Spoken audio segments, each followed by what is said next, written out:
minhas amigas, sejam bem-vindos ao meu canal. Eu sou o pastor Renato Braz e nós estamos aqui na IEFA, Igreja Evangélica da Família, em Lisboa, Portugal. Gostaria de pedir para você que não se inscreveu ainda no meu canal, se inscreva, me ajude a fazer com que a palavra de Deus possa chegar a outras pessoas. Se não fez isso, faça, me ajude.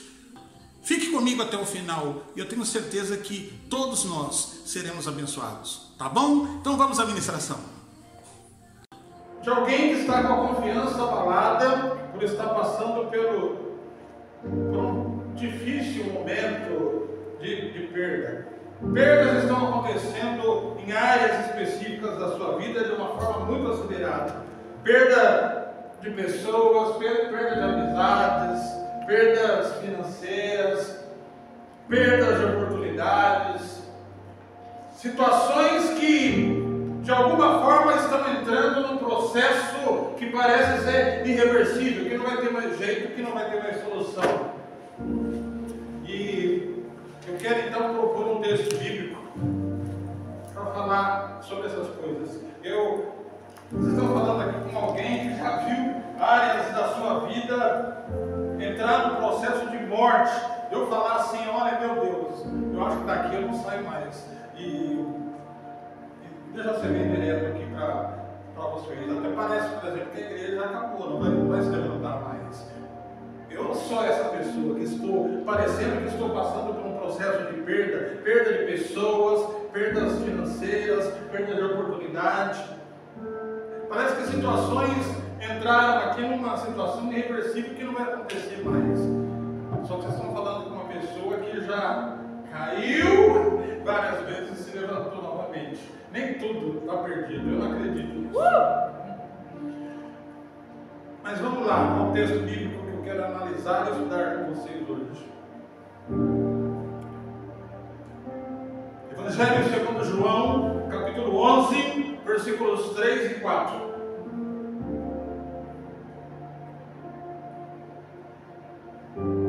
Olha só o que está escrito.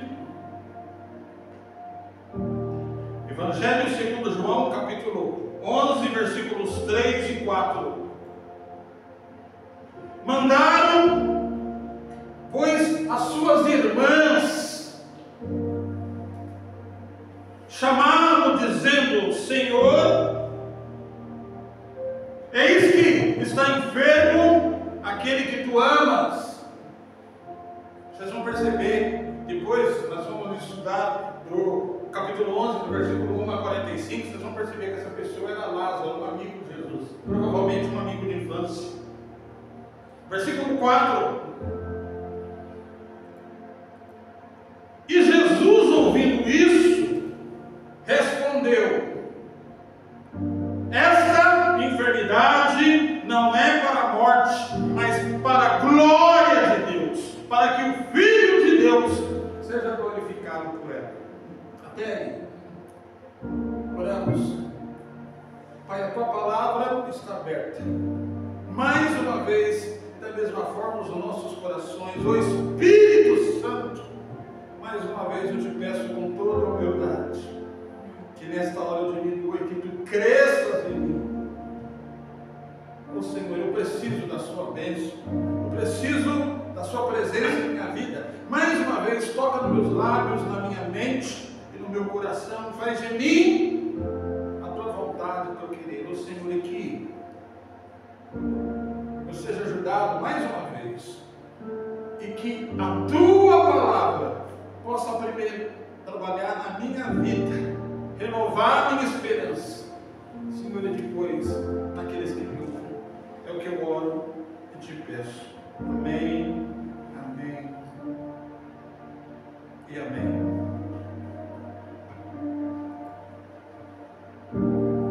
As irmãs Marta e Maria procuraram todos os recursos, mas Lázaro, o irmão delas, o amigo de Jesus, segundo o texto bíblico, está seriamente doente.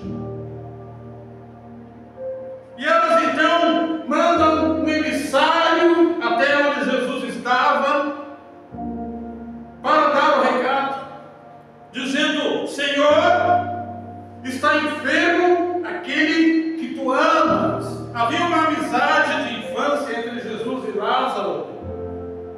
E portanto, elas acharam importante avisar Jesus aonde ele estava. Marta e Maria sabiam que Jesus viria, sabiam que Jesus a atenderia, acreditavam que bastava então um recado para Jesus, para que ele mudasse a sua agenda, para que ele cancelasse os seus programas, para voltar logo a Betânia, onde eles moravam. Mas interessante, meus queridos amigos e irmãos, não é isso que acontece. Ao receber a notícia, Jesus apenas responde para o emissário, diz a elas que esta enfermidade que sobreveio sobre Lázaro não é para a morte, mas para a glória de Deus, para que o Filho de Deus, Jesus, pudesse ser glorificado por ela. Pensa aqui comigo. Será que você teria condições de ouvir uma coisa dessa? Assim, a sua situação é urgente, não tem mais nada para fazer, é um quadro irreversível, e de repente Jesus está dizendo para você: calma, espere, porque isso que você está vivendo, isso que você está passando, não é para a morte, não é para o fim, mas é para a glória de Deus, para que eu, Jesus, possa ser glorificado através da sua vida. Ele está explicado, simplesmente ele responde isso.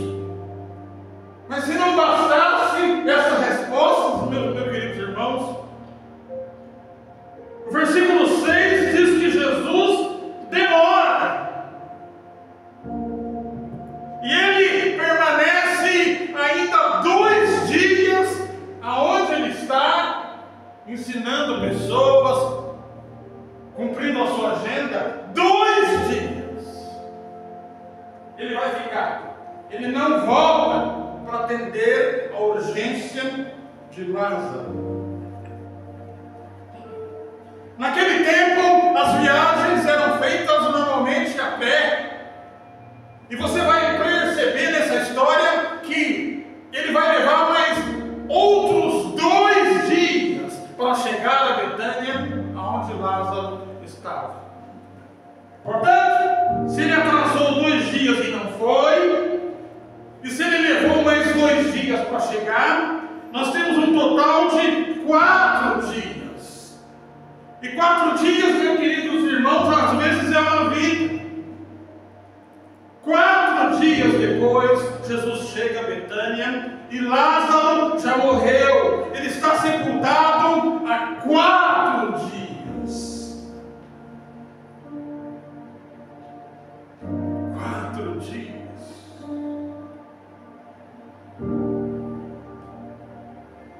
Eu fico aqui imaginando a angústia das irmãs Marta e Maria. Num primeiro momento, Jesus responde que essa enfermidade não é para a morte, mas é para a glória de Deus.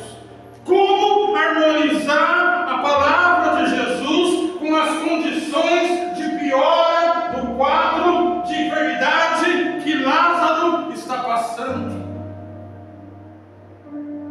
Porque, deixa eu te explicar uma coisa, meu querido e minha querida, às vezes precisamos de respostas urgentes para a nossa causa, para os nossos problemas. E muitas vezes nós temos a sensação e a impressão que Jesus está a demorar a nosso respeito. Sabe, aquela aparente demora de Deus na nossa situação, na nossa causa.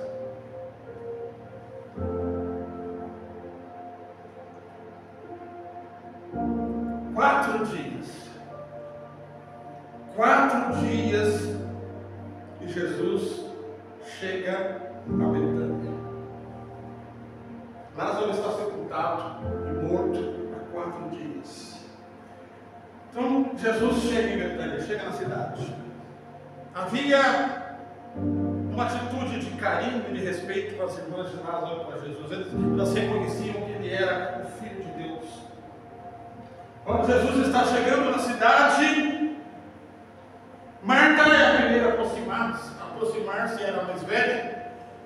E, segundo o texto bíblico, ela abraça Jesus e diz: Senhor, se tu estivesses aqui, certamente meu irmão não teria morrido. Mas Jesus responde para ela: Marta, deixa eu te dizer uma coisa. Eu sou a ressurreição e a vida. E aquele que, mesmo que aparentemente ou que estiver morto, ressuscitará. Jesus estava dando um sinal aqui daquilo que ia fazer. Deixa eu te dizer uma coisa, meu querido e minha querida. Por que Jesus disse que esta enfermidade não era para a morte, mas era para a glória de Deus? Você precisa entender aqui.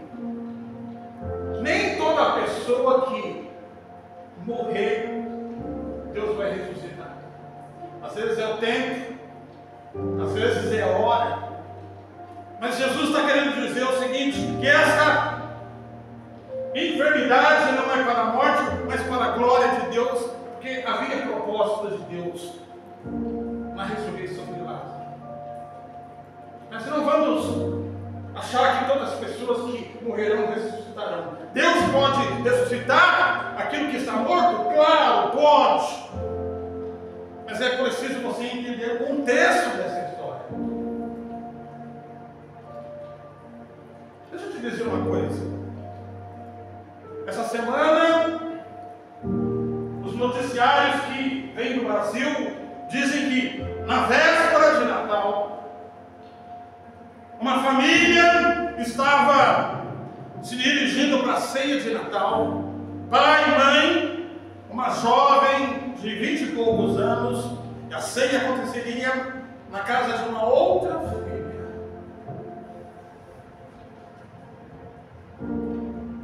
Fiquei sabendo da história da família, que é uma família cristã, uma família de fé, uma família evangélica. O carro que eles estavam era no Rio de Janeiro, foi confundido com um carro de traficantes, e numa abordagem desastrada, despreparada, os noticiários disseram que os policiais vieram por trás daquele carro e atiraram. E uma das balas atingiu uma das filhas do casal que estava sentada no banco traseiro. A bala entrou no crânio. E a jovem foi socorrida e permaneceu cerca de 12 dias entre a vida e a morte, respirando por aparelhos numa UTI. Eu fiquei emocionado no dia de ontem, quando os noticiários informaram que ela acordou, e com a presença dos pais no quarto da família, ela abriu os olhos e respondeu dizendo: pai e mãe, eu amo vocês. Pai e mãe, eu amo vocês. Eu lembro da Paula. Pai, eu te amo. E sempre ela me manda essa mensagem para vocês entenderem. Manda para a mãe também. Você não esqueceu, viu, pai e mãe? Então, os médicos disseram: olha, se ela conseguiu responder isso, é sinal que ela não perdeu o seu juízo. Os médicos tocaram nos pés, no pé direito, no pé esquerdo, e perguntaram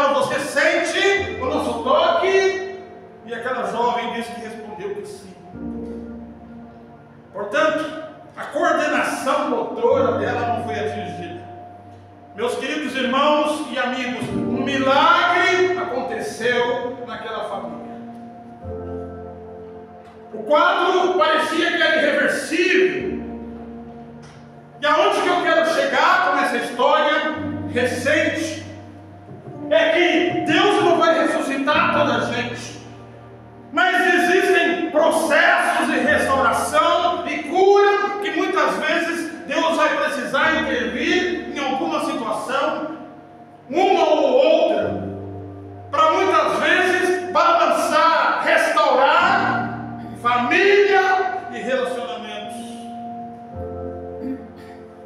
Eu não consigo entender ou saber como é que vivia, qual era a realidade da família desta jovem. Mas a impressão é que eles precisariam passar por tudo isso, por todo esse drama, por toda essa situação, por essa possibilidade de morte, para que pudesse haver uma intervenção divina de Deus, para que ela voltasse à vida novamente e de alguma forma Deus pudesse trabalhar a vida dessa família. É uma suposição, é o que se aplica aqui. Por isso que Jesus diz: Lázaro não morreu, mas esta enfermidade e este processo é para a glória de Deus. Deus não vai ressuscitar toda a gente. Mas vamos, como termina essa história? Jesus pergunta para a família, para Marta e Maria: onde vocês sepultaram ele?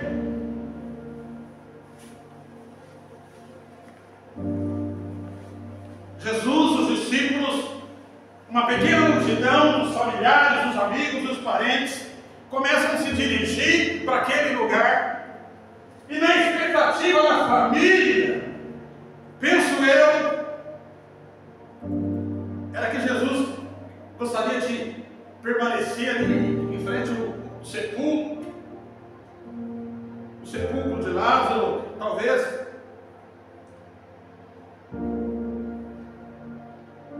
Para refletir, para chorar. Mas interessante que Jesus diz: removam a pedra.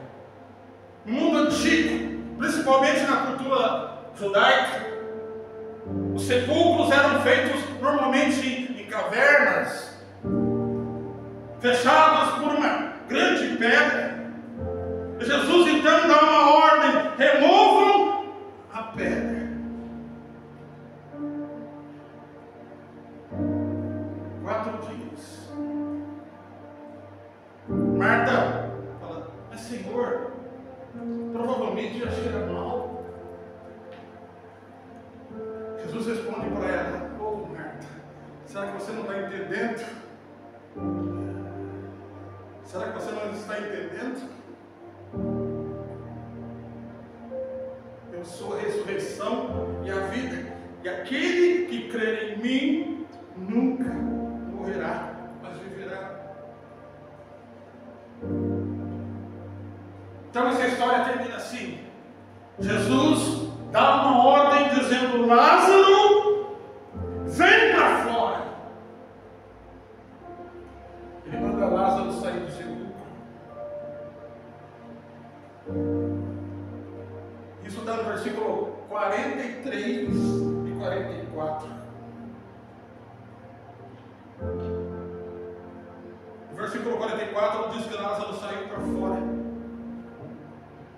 E tendo as mãos e os pés ligados com faixas, e o seu rosto envolto num lenço, conforme os funerais da época, Jesus disse-lhe: desligai-o e deixai-o ir. Versículo 45.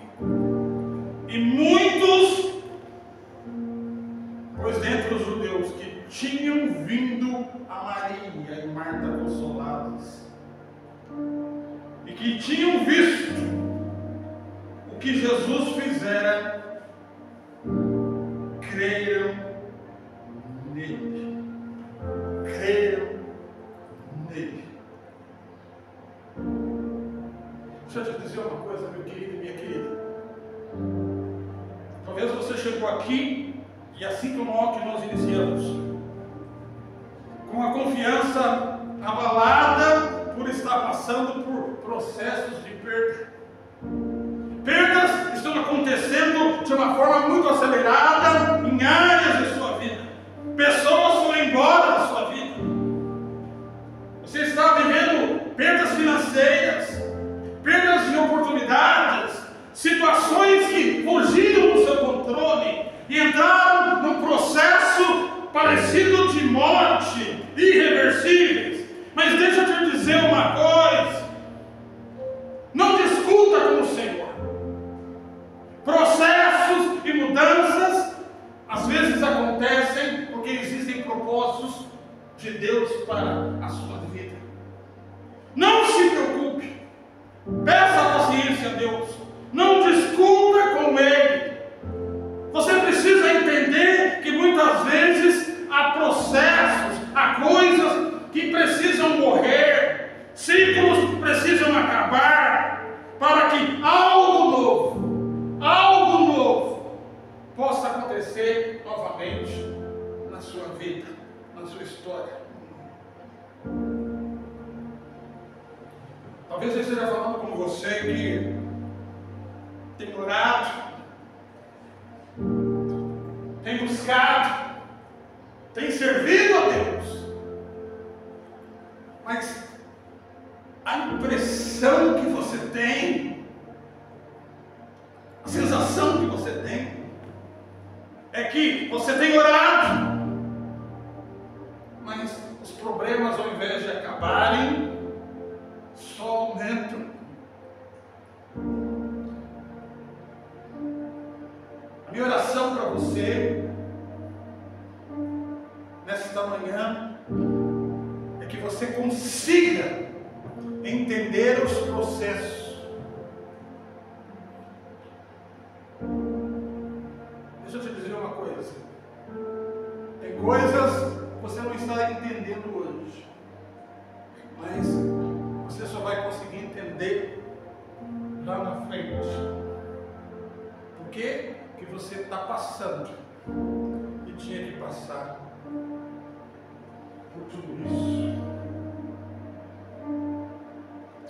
Mas deixa eu dizer uma coisa: não há causas impossíveis para Jesus. Para Ele, nada está perdido. Nada. Absolutamente nada. E portanto, nós vamos orar agora. E a minha oração é para que Deus possa te dar paciência, controle emocional, para que você possa suportar este processo na sua vida, na sua casa, na sua história, na sua realidade. Esta é a minha oração, e deve ser a sua também, em nome de Jesus. Vamos ficar de pé.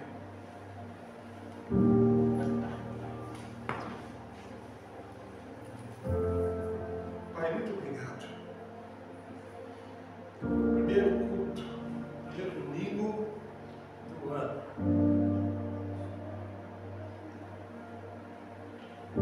Você dá a impressão é que o quadro que essa igreja vive é irreversível. Senhor, mas baseado nas experiências que eu já tive contigo, quantas vezes eu já caí?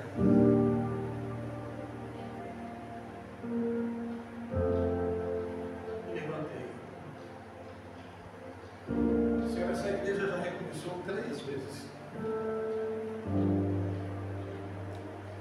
Senhor, eu não duvido disso. O Senhor é capaz de entrar 20, 30 pessoas de uma vez só por aquela porta e falar: nós queremos ficar aqui, nós queremos servir aqui, nós queremos ajudar essa obra, esse ministério. Às vezes pode entrar famílias inteiras, Senhor, por aquela porta. até os mesmos que saíram. Senhor, eu entendo os processos. Às vezes são assim. Às vezes são sinais de morte. Parece que o quadro é irreversível. Mas aonde parece que é a morte, o Senhor pode trazer a vida. Senhor, onde o relacionamento acabou, o Senhor pode trazer o convite. Senhor, onde a saúde acabou, o Senhor pode trazer a cura. Nada foge do seu controle. Senhor, e esta é a oração para cada um de nós, cada um com seus desafios deste ano de 2025, sejam pessoais, relacionais, financeiros, que tenham a plena convicção que o Senhor pode restaurar. O Senhor nos ajude a entender o processo. Nada vai nos abalar. Nos dê um coração inabalável. Mais uma vez, é o que nós oramos. Muito obrigado, Jesus. Muito obrigado. Em teus braços eu descanso. Em teus braços eu descanso.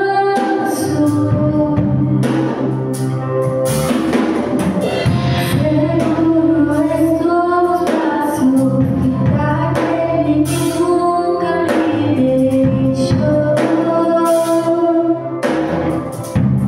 Seu amor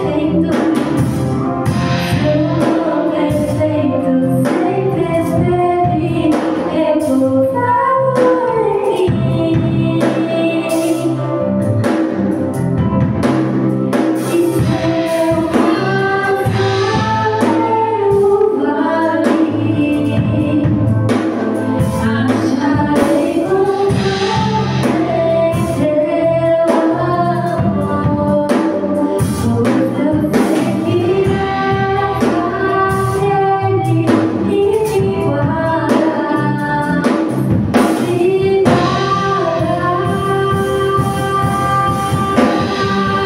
Obrigado a você que conseguiu chegar até o final dessa mensagem. Talvez você esteja passando por dificuldades. Você está no lugar certo, com a equipe certa, com a estratégia certa, e de repente os resultados não estão acontecendo. Confie em Deus. Entregue a sua vida a Ele. Confie nele. Coloque e deposite toda a sua expectativa nele. Eu tenho certeza que Ele vai mudar essa situação. Tá bom? Um grande abraço. Que Deus te abençoe.